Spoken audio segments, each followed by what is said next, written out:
അങ്ങനെ ഇപ്പോൾ നമ്മുടെ ഹൾക്കും ബാക്കിയുള്ളവരും അവസാനത്തെ ഫൈറ്റിനായി പോർക്കളത്തിലെത്തുകയാണ്. അപ്പോൾ തന്നെ അവരുടെ എതിരാളി അവിടെ വരുന്നു. അത് മറ്റാരുമല്ല, ബീറ്റാ റേ ബില്ലാണ്.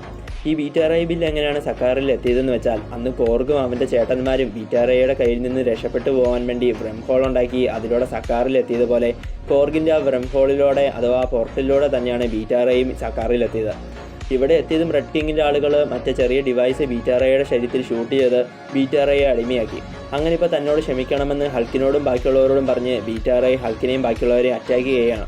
പക്ഷേ ബീറ്റാ റേയ്ക്ക് ആ ഫൈറ്റിൽ പെട്ടെന്ന് വിജയിക്കുവാൻ സാധിക്കുന്നില്ല. നമ്മുടെ ഹൾക്ക് തിരിച്ച് ബീറ്റാ റേക്കിട്ട് നല്ല പവർഫുള്ളായി അടി കൊടുക്കുകയാണ്. അങ്ങനെ അവിടെ നല്ല അടിപൊളി ഫൈറ്റ് തന്നെ നടക്കുന്നു. പക്ഷേ ആ ഫൈറ്റിനിടയിൽ ഹൾക്ക് ഒരു കത്തി എടുത്ത് ബീറ്റാ റേയുടെ നേരെ എറിഞ്ഞതും ആ കത്തി നേരെ ചെന്ന് ബീറ്റാ റേയുടെ ശരീരത്തിലുള്ള ആ ഡിവൈസിനിട്ട് കൊള്ളുകയാണ്. അപ്പോൾ തന്നെ ആ ഡിവൈസ് തകർന്നു പോകുന്നു. അത് കണ്ടതും താൻ ഫ്രീ ആയെന്ന് കണ്ട് ബീറ്റാ റേ ഞെട്ടിപ്പോവുകയാണ്. അങ്ങനെ ഞെട്ടി നിൽക്കുന്ന ബീറ്റാ റേയെ ഹൾക്ക് എടുത്തിട്ടടിക്കുകയാണ്. ഫൈറ്റിന് ഹീറോയും ഹൾക്കിനോട് ഫൈറ്റ് നിർത്തുവാൻ പറഞ്ഞതുകൊണ്ട് ഹൾക്ക് ബീറ്റാ റേയെ കൊല്ലാതെ വിട്ടു. അങ്ങനെ ഇപ്പോൾ ഹൾക്ക് ബീറ്റാ റേയെ തോൽപ്പിച്ചതുകൊണ്ട് ഹൾക്കും ബാക്കിയുള്ളവരും ഇപ്പോൾ ഫ്രീ ആകുവാൻ പോവുകയാണ്.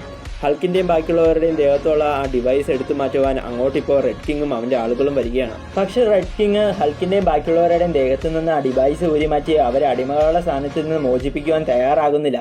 അതെന്തുകൊണ്ടെന്നാൽ ഇവിടെ ഈ പോർക്കളത്തിൽ ഫൈറ്റ് ചെയ്യുന്ന പോരാളികൾ ഇവിടുത്തെ നിയമങ്ങൾ പാലിക്കണമെന്നും പക്ഷെ അത് ഹൾക്കിൻ്റെ ടീമിലെ ഒരാൾ പാലിച്ചില്ല എന്നും പറഞ്ഞ് കഴിഞ്ഞ ദിവസം രക്ഷപ്പെട്ടു പോകാൻ ശ്രമിച്ച് മരിച്ചുപോയെന്ന് ഹൾക്കും ബാക്കിയുള്ളവരും വിചാരിച്ച എലോയ് എന്ന ആ പെണ്ണിനെ ഗാർഡ്സിനെ ഉപയോഗിച്ച് റെഡ് കിങ് അവിടെ ജീവനോടെ കൊണ്ടുവരികയാണ്. എന്നിട്ട് ഹൾക്കിനോട് നിനക്കും ബാക്കിയുള്ളവർക്കും വേണമെങ്കിൽ ഈ എലോയ് എന്ന പെണ്ണിനെ കൊന്നിട്ട് ഇവിടുന്ന് ഫ്രീ ആയി പോകാമെന്ന് റെഡ് കിങ് പറഞ്ഞതും ഹൾക്കും ബാക്കിയുള്ളവരും അതിന് സമ്മതിക്കുന്നില്ല.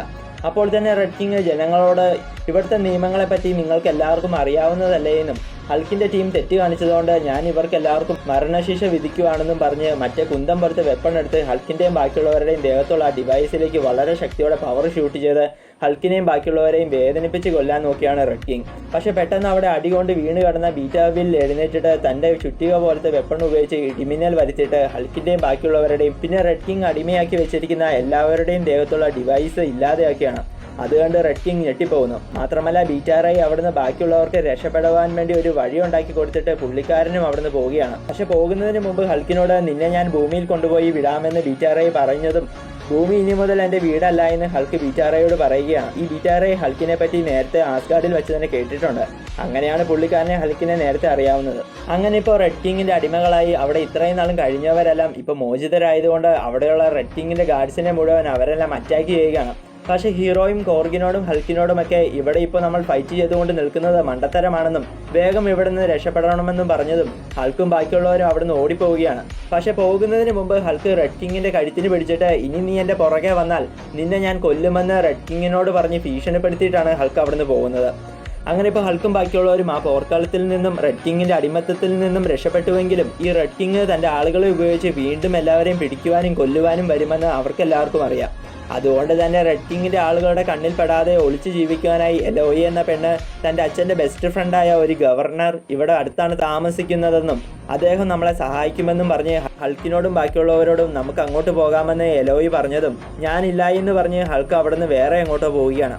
അവരെ എത്ര നിർബന്ധിച്ചിട്ടും ഹൾക്ക് അവരുടെ കൂടെ പോകുന്നില്ല. അങ്ങനെ ഹൾക്കും അവരും രണ്ട് വഴിയായി അവിടെ നിന്ന് പിരിയുകയാണ്. പിന്നീട് കുറച്ച് നേരത്തിന് ശേഷം നമ്മുടെ റെഡ് കിങ്ങിനെയാണ് ഇനി കാണിക്കുന്നത്. ഹൾക്കിനെ കൊല്ലാനുള്ള ദേഷ്യത്തിലാണ് പുള്ളിക്കാരൻ അവിടെ നിൽക്കുന്നത്.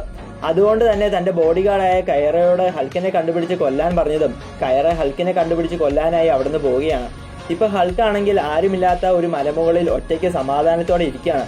ഇതേ സമയം തൻ്റെ അച്ഛൻ്റെ ബെസ്റ്റ് ഫ്രണ്ടായ ഗവർണറിൻ്റെ വീട്ടിൽ എലോയി ബാക്കിയുള്ളവരെയും കൊണ്ട് എത്തിയിട്ട് ഗവർണറിനോട് സഹായം ചോദിച്ചതും അപ്പോൾ തന്നെ സ്നേഹത്തോടെ ഗവർണർ അവരെയെല്ലാം തൻ്റെ വീട്ടിനുള്ളിൽ കയറ്റി അവർക്ക് ഒളിച്ചു താമസിക്കാൻ വേണ്ടി ഒരു മുറി അവർക്ക് നൽകുന്നു. അങ്ങനെ വളരെ നല്ലവനായ എലോയിയുടെ അച്ഛൻ്റെ ബെസ്റ്റ് ഫ്രണ്ടായ ഗവർണർ അവരെ ആ മുറിക്കകത്താക്കിയിട്ട് നേരെ നമ്മുടെ റെഡ് കിങ്ങിനെ കോൺടാക്ട് ചെയ്ത് ഹൾക്ക് ഒഴിച്ച് ബാക്കിയുള്ളവരെല്ലാം തൻ്റെ അടുത്തുണ്ടെന്ന കാര്യം റെഡ് കിങ്ങിനെ അറിയിക്കുകയാണ്.